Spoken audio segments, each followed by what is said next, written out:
अब external genital organs में ये आपको पेनिस का पार्ट हो गया और ये ऊपर में स्किन होता है। ये नॉर्मल में ये स्किन होता है, इसको लोग बोलते हैं प्रोप्यूस स्किन बोलते हैं।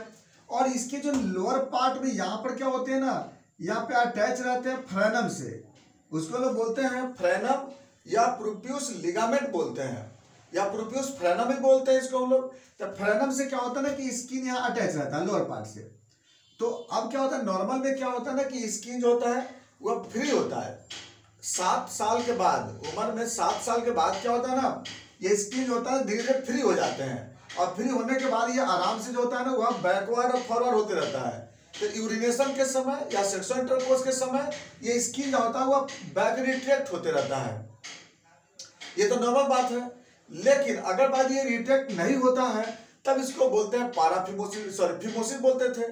ये अगर रिट्रैक्ट नहीं होता तो उसका बोलते हैं फिमोसिस। जैसे नॉर्मल में ये स्किन जो होता है पीछे रिट्रैक्ट होता है, तो रिट्रैक्ट होता है तो उसको क्या बोलते हैं नॉर्मल कंडीशन। और अगर बाय द रिट्रैक्ट नहीं होता है तो क्यों नहीं होता है, तो इसमें रिंग बन जाते हैं। तो रिंग रहने के कारण क्या होता है कि ये रिट्रैक्ट नहीं हो पाता है, तो उसको क्या बोलते हैं फिमोसिस बोलते हैं। खैर वो कंडीशन तो अलग हो गया। लेकिन अगला कंडीशन क्या बोलता है, अगर ये जबरदस्ती पीछे रिट्रैक्ट हुआ, जैसे यहाँ पर देख रहे हैं ना, ये रिट्रैक्ट तो हो गया लेकिन अब ये फिर से ये आगे की तरफ नहीं जा पाता है ना। बैक में आने के बाद बैक में ही रह जाता है वो। तो अगर बैक में ही अगर बाय द वे ऑब्स्ट्रक्ट हो गया, ये रिट्रैक्ट तो किया गया लेकिन वह पीछे की तरफ ही रिट्रैक्ट रह गया, वो फिर आगे फॉरवर्ड नहीं हो पाता। जो ग्लांस पेनिस को नॉर्मल कवर करता है ये, अगर ये कवर अब फिर आगे की तरफ नहीं जाएगा उसमें क्या होगा, ये यहीं पर क्या हो जाएगा, ये ऑब्स्ट्रक्ट हो जाएगी। ये ऑब्स्ट्रक्शन होने के कारण क्या होगा, यहाँ पर देख रहे हैं क्या हो जाएगा, इसमें आगे में इस्चेमिया हो जाएगा, ब्लड सर्कुलेशन आगे स्टॉप कर जाएगा, आगे ब्लड सप्लाई होगा नहीं, आगे का जो सेल हो जाएगा नेक्रोज कर जाएगा। इस्चेमिया होने से फिर आगे गैरिंग नहीं हो सकते हैं। सडन यहाँ पर क्या होता है, स्वेलिंग हो जाता है, स्वेलिंग पेन होता है। ऐसे कंडीशन को लोग क्या बोलते हैं, पाराफिमोसिस बोलते हैं। यानी यहाँ तो समझ में आ गया कि फिमोसिस तो दूसरी केस होती है। फिमोसिस में तो क्या होता है, किसी को रिट्रैक्ट होता नहीं है, लेकिन इसमें क्या होता है, रिट्रैक्ट कर तो दिया गया, रिट्रैक्ट हुआ जरूर लेकिन फिर वह अपने पोजीशन पे नहीं आता है। यानी जो स्किन जो होते हैं वो स्किन जो होता है बैक होने के बाद फिर से वह नॉर्मल पोजीशन पे नहीं आता है। ऐसे कंडीशन को बोलते हैं हम लोग पाराफिमोसिस बोलते हैं। तो यहाँ तक समझ में आ गया। पाराफिमोसिस क्या होता है कि जो स्किन होता है वो क्या होता है, फिर से फॉरवर्ड नहीं होता है। चलिए अब बात करते हैं कि ऐसा क्यों हो जाता है। ऐसा इसके पीछे सबसे बड़ा रीजन होता है कि पहला तो रीजन फिमोसिस ही खुद का है कि उसमें जो होता है रिंग बने हुए हैं, वहां पे जो प्रोप्यूस रिंग होता है वह टाइट रहता है, वह स्ट्रॉन्ग रहता है और उसके कारण क्या होता है, वह बैक प्रॉपर्ली नहीं आता है। दूसरा क्या होता है, अगर फोर्सफुल बाय द रिट्रैक्ट कर दिया गया तो फोर्सफुल रिट्रैक्ट करने के कारण क्या होता है, उसमें भी ये पीछे की तरफ क्या होता है, ऑब्स्ट्रक्ट हो जाता है। और एक बार ऑब्स्ट्रक्ट हो जाता है ना तो धीरे धीरे स्वेलिंग बढ़ते चला जाता है, और जब बढ़ता है तो फिर जल्दी वो ठीक नहीं होता है। इसलिए क्या होता है कि फोर्सफुल रिट्रैक्ट करने के कारण ऐसा ज्यादा हो जाता है। दूसरा होता है फर्स्ट सेक्सुअल इंटरकोर्स के समय, पहली बार क्या होता है, अगर सेक्सुअल इंटरकोर्स करते समय भी हो सकता है कि ज्यादा रिट्रैक्ट हो जाने की वजह से ऐसा हो जाता है। नेक्स्ट आते हैं इंजुरी। अगर किसी तरह का इंजुरी होता है, बाय द वे कोई भी फिजिकल एजेंट से इंजुरी हो सकता है इसमें, तो अगर इंजुरी हुआ तब भी ऐसा कंडीशन हो सकता है। फ्रेंडम में इंजुरी हो जाए, प्रोप्यूस स्किन में इंजुरी होता है तब ऐसा हो सकता है। अगला है इन्फेक्शन। अगर बाय द वे प्रोप्यूस स्किन में अगर इन्फेक्शन हो जाता है तो उस केस में क्या होता है, ये फिर वह बैक आने के बाद फिर वह फॉरवर्ड नहीं हो पाता है। या फिर अगर बाय द बेलेनाइटिस कंडीशन अगर आ जाता है तो बेलेनाइटिस कंडीशन में क्या होता है, उसमें जो स्किन होता है वो पीछे से फिर आगे नहीं जा पाता है। तो इस सारे केस को बोलते हैं क्या हम लोग, पाराफिमोसिस। अब बात करते हैं इसमें क्या होगा, पैथोसिटी में क्या होगी। तो बैक आने के कारण स्किन जब यहाँ बैक आ जाता है फिर क्या होता है कि यहाँ जो ब्लड सप्लाई जो हो रहा था आगे की तरफ, वो ब्लड सप्लाई यहाँ बंद हो जाता है। ब्लड सप्लाई बंद होने के कारण यहाँ पे ऑक्सीजन और न्यूट्रिशन सप्लाई यहाँ बंद हो जाता है।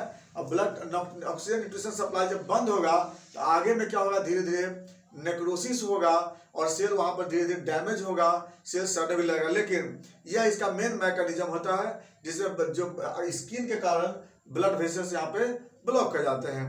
अब बात करते हैं इसके सिम्टम पे। पाराफिमोसिस हुआ है, क्या सिम्टम होगा इसमें। सबसे पहला जो भी सिम्टम होगा इसमें सडन होगी और हाई इंटेंसिटी को होगी, इमरजेंसी सिम्टम होगा।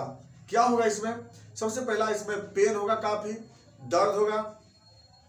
उसके बाद क्या होगा, यूरिनेशन हो नहीं पाएगा या यूरिन होने में दिक्कत होगा, यूरिन पास नहीं करेगा या पास करेगा भी तो ड्रिबलिंग यूरिन होंगे, बर्निंग मिक्चुरेशन होगी या पेनफुल मिक्चुरेशन होगा यहाँ पे। और पहला कि एक्सटर्नल जेनाइटेलिया में यहाँ पे काफी दर्द होगा, स्वेलिंग हो जाएगा। इसके बाद अगला सिम्टम क्या होगा इसमें कि इसके कारण क्या होगा कि रिटेंशन होगा यूरिन में, पेशाब आगे बनेगा नहीं, और इसके कारण क्या होगा कि इन्फ्लामेशन धीरे धीरे बढ़ते चले जाएंगे। अगला केस क्या होगा इसमें, साइन। अगर हम देखेंगे तो क्या मिलेगा हमें कि स्किन रहेगा पीछे बैक की तरफ और आगे के पूरा तरह इन्फ्लाम रहेंगे। इसका कलर जो है पहले से शुरू में रेड रहेगा और बाद में धीरे धीरे ब्लैकिश होने लगता है इसका कलर। क्यों ब्लैकिश होता है, ब्लड सप्लाई के बंद होने के कारण या नहीं होने के कारण। तो ये आपको इसमें साइन मिलेंगे। अब बात करते हैं कॉम्प्लिकेशन।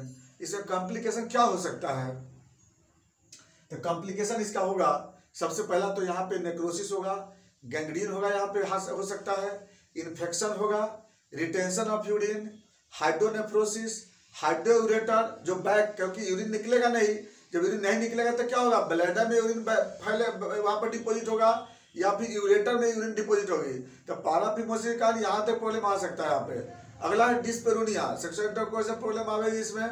तो ये आपको मेन कॉम्प्लिकेशन डेवलप करेंगे, यानी कि यहाँ से लेकर के और बैक किडनी तक इसके आपको इफेक्ट देखने को मिलता है। अब बात करते हैं इसके इन्वेस्टिगेशन। आप तो डायरेक्ट इन्वेस्टिगेशन है ना, इसके लिए कुछ भी हमें कुछ जरूरत नहीं है कुछ स्कैनिंग करने की न एक्सरे करने का, ये तो डायरेक्ट हम देख रहे हैं। यहाँ पर ये मैनुअल डायग्नोसिस होता है, इसमें हम डायरेक्ट देख सकते हैं इसमें कि स्किन पीछे की तरफ रिट्रैक्ट हो चुके हैं, आगे जो है तब स्वेलिंग हो चुका है, इन्फ्लामेशन हो चुका है। अब बात करते हैं इसके ट्रीटमेंट पे। हम लोग इसमें क्या ट्रीटमेंट कर सकते हैं। सबसे पहला ट्रीटमेंट है इसका सर्जिकल ट्रीटमेंट।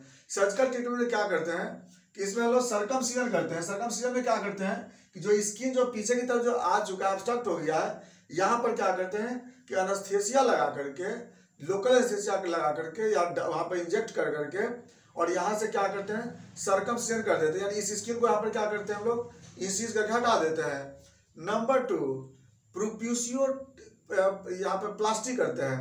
प्रोप्यूसियो प्लास्टिक का मतलब होता है कि जो प्रोप्यूसियल लिगामेंट होता है ना, ये प्रोप्यूस लिगामेंट को क्या करते हैं वहाँ से इंसीज कर देते हैं वहाँ से, और वहाँ से हार्ड करके रिपेयर कर देते हैं। ये हो गया मेरा दूसरा। तीसरा होता है फ्रेनियोप्लास्टी। फ्रेनियोप्लास्टी में क्या होता है कि जो फ्रेनियम जो लिगामेंट जो होता है ना, जो इस प्रोप्यूस फ्रेनियम बोलते हैं उसको, प्रोप्यूस फ्रेनम, तो फ्रेनियोप्लास्टी बोलते हैं कि ये जो फ्रेनम होता है ना, फ्रेनम नीचे पीछे का पार्ट होता है, उसको क्या करते हैं इंसीज कर देते हैं। ये होता है मेरा सर्जरी। 3 सर्जरी होता है, सर्कमसिजन, प्रोप्यूसियोप्लास्टी और उसके बाद फ्रेनियोप्लास्टी। अब जब बात करते हैं इसका मैनेजमेंट में और क्या करते हैं हम लोग, तो इसमें हम लोग आइस एप्लीकेशन करते हैं। आइस एप्लीकेशन करने से क्या होगा, यहाँ पर इन्फ्लामेशन का डिक्रीज होगी, स्वेलिंग डिक्रीज होता है, और स्वेलिंग जब घटता है तो कभी कभी आइस एप्लीकेशन से क्या होता है स्किन अपने आप ही फॉरवर्ड हो जाता है। नंबर 2 दूसरा क्या करते हैं कि जो जाइलोकेन जेली या फिर कोई दूसरा कोई एस्थेटिक जेली लगा करके और इस स्किन को धीरे धीरे क्या करते हैं आगे फॉरवर्ड करते हैं इसमें। हाँ, याद रखना चाहिए कि जबरदस्ती इसको हम लोग इरिटेट नहीं करेंगे, नहीं तो फिर क्या होगा कि इन्फ्लामेशन बढ़ते चला जाता है कभी कभी। नेक्स्ट इसके बाद क्या करते हैं, एक बार जब ऐसा हो जाता है तो बाद फिर हम लोग क्या करते हैं सर्कमसिजन से डिमेंट ठीक हो पाती है। बाद में फिर क्या करते हैं कि जो इसका जो यहाँ पर जो प्रोप्यूस रिंग जो बन जाता है ना, तो प्रोप्यूस रिंग को इलास्टिसिटी को लॉस खत्म करने के लिए वहाँ पर मैनुअली वहाँ पर कुछ आयल लगा करके उसको हम लोग ठीक करते हैं। तो जनरली क्या होता है कि यही है इसका मेन मैनेजमेंट। अब बात करते हैं इसके लिए मेडिसिन क्या करते हैं। इसके लिए सबसे अर्जेंटली मेडिसिन इसमें हम लोग बेलाडोना यूज करते हैं। बेलाडोना 6C में यहाँ पर अप्लाई करते हैं। Number 2 arnica. अर्निका इसलिए देते हैं कि यहाँ पर जो इंजुरी हुई है उससे वो क्लियर करेगा। नंबर 3 एपिस्मेल, सबसे बेस्ट दवा होता है एपिस्मेल, याद रखना होगा। एपिस्मेल नंबर 1 की दवा होती है, इसमें चलाते हैं। अगली दवा होता है इसमें एसिड नाइट्रिक। एसिड नाइट्रिक चलाते हैं इसमें इसलिए कि यहाँ पर जो कंडीशन बना है वह एसिड नाइट्रिक से ही ठीक होते हैं।